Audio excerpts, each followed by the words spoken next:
Alafu si unajua si Wapemba? Si Wapemba kama misimeno. Tunakata mbele na nyuma.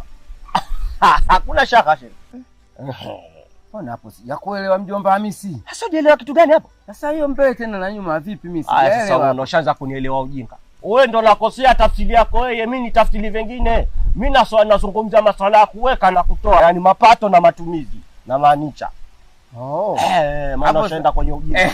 Sio kwenye ujinga, maana nyinyi watoto wa mjini amchelewe kugeuza mambo, Kiswahili mnakifanya mikononi mwenu. Hiyo wewe sasa utafsiri yako wewe sasa. Kwa sababu mimi tafsiri kivyangu ninavyojua, mitafsiri yako wewe shehe ndio namaanisha hivyo. Alafu sasa ngoja nikwambie kitu.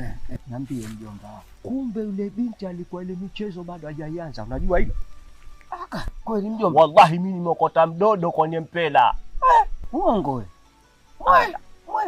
Mimi sinakueleza kitu kinachoeleweka. Wallahi nakwambia mimi mwenyewe ndo nimezindua. Wacha wewe.